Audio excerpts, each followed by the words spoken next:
welcome Mr. Munish Mishra. He's presently positioned as the Director for Marketing at Manav Energy Pvt. Limited. He's responsible for global business and required training for efficient team management at Manav Energy. Today, Mr. Munish will talk about the role of technology in the power sector. So delegates, let's welcome Mr. Munish. As rightly said, we at Manav Energy, we don't talk about numbers, financial numbers. We are technology providers, and we have been significantly contributing to technology in terms of both the new technology and problem solving for the industry to make this distribution sector, transmission sector, and generation sector reliable. Now, how does it actually help the reforms? Yes. It helps in terms of if you are increasing the reliability, obviously the reforms go the way they have been planned. If the response of these equipments, the manpower, the system is fast, then reforms are in place. Lesser the breakdown and lesser the outage, you have better things in place, and the realization also for the DISCOM is better. So these are the various ways in which the technology has been providing relief to distribution, transmission, and generation. So I would be discussing how Manav has been contributing to these technologies. Just a brief about the company. So Manav was established in 2005 in the Middle East, and the Indian operation started way back in 2012-13. We presently have a team of 100 plus engineers, mostly postgraduates and doctorate in power systems, electromagnetic. We have delivered more than 1,000 projects across the globe, more than 25 countries. And yes, we are significantly present in the Middle East, African subcontinent, Indian subcontinent, and even the Europe, Australia. So that is not written here, but yes. So that's a brief about the company, what the company has been doing. Yes.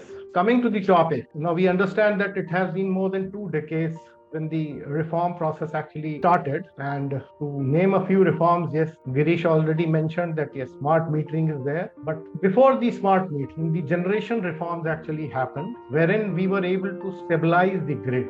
Earlier, if you remember those early days, maybe 15, 20 years back, the grid outage was very frequent. Every 3 months, 5 months, 6 months, we used to have a grid outage. So now that is a thing of the past. The last grid outage in India actually happened in 2012. So you can understand we have come a long way. So, but then the reforms are yet to happen. I don't say yet to happen, but yes, they have to significantly happen in the distribution sector because of the reasons known to us. Yes, state electricity boards were in a bad shape. But adoption of new technologies is crucial to address these high losses, improve the quality and reliability of supply. And this, I said, yes, would be supporting the reform. So globally, the power sector is actually undergoing a major technological transition, primarily due to environmental reasons and digitalization. And as Girish put it, power system networks should be capable of handling the variables. You know that renewable energy sources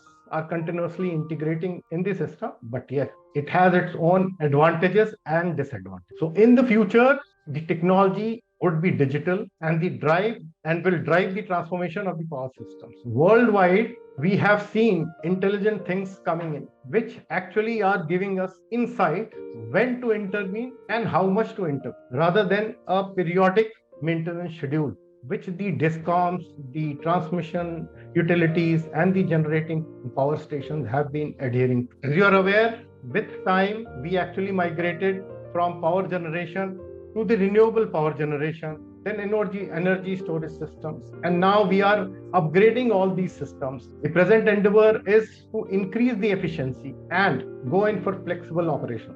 Increase in adoption of distributed generation is also now in place and would be playing a significant role in the coming years. We have been working smartly, and our smart solutions to the industry have been providing relief. So when we talk about these smart solutions, online monitoring devices, and permanent long-term reliable solutions. Now, if you have a problem and someone is going to do a patchwork, then this problem is going to crop up again. So we have to see the root cause, the very cause of the problem, and address it there, thereby saving the lifetime cost. And we have to intervene only when required. So as I said earlier, the requirement is minimal intervention in the system. So in line with this, we have been devising our IIoT solutions and advanced technologies which I would be discussing in the forthcoming slide. And they are across the sector. They are useful for distribution, generation, and transmission. So this is to have a better tomorrow, a better and a reliable system in the future. When we talk about earthing is a basic protective mechanism which the electrical network must have. We have been seeing these earth pits. Problem, okay, short circuit. Problem, a fire. Problem, relay did not operate. Protection did not operate.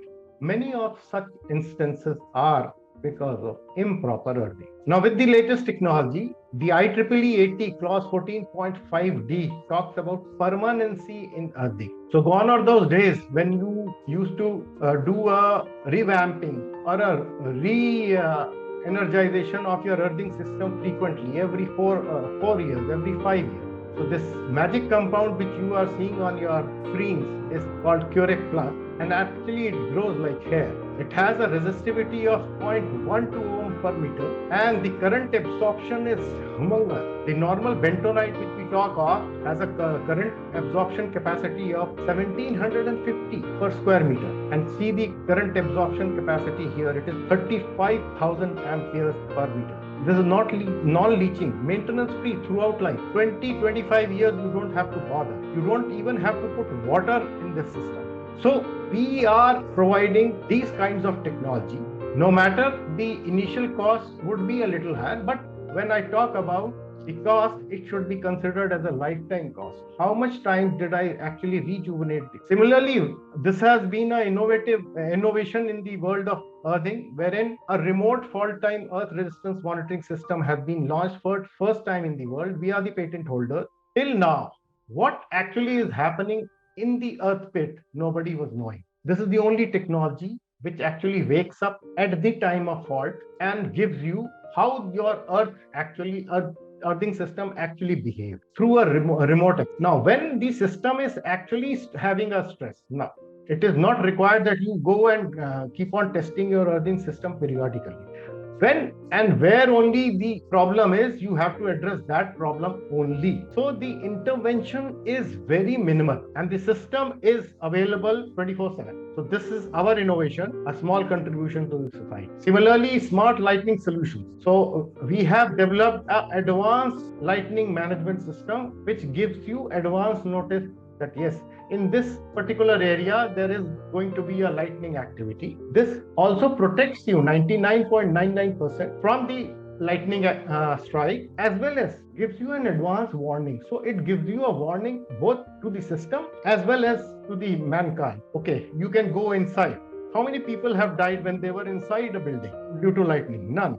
But yes, people who are out in the field, people who are on a lake, people who are traveling on the road, they have been struck by lightning. Similarly, how many times we frequently come to hear that there was a lightning strike and particular assets actually went bad. There was a lightning strike and there was a flashover. So to take care of all these things, this advanced warning system as well as mitigation system has been devised. And suppose for critical assets, if you are having this warning beforehand, you can shift your critical assets from a grid supply to a UPS, uninterrupted power source supply. So that is also possible through the intelligence. Although I'm talking about advancements in the technology, but have we understood this technology?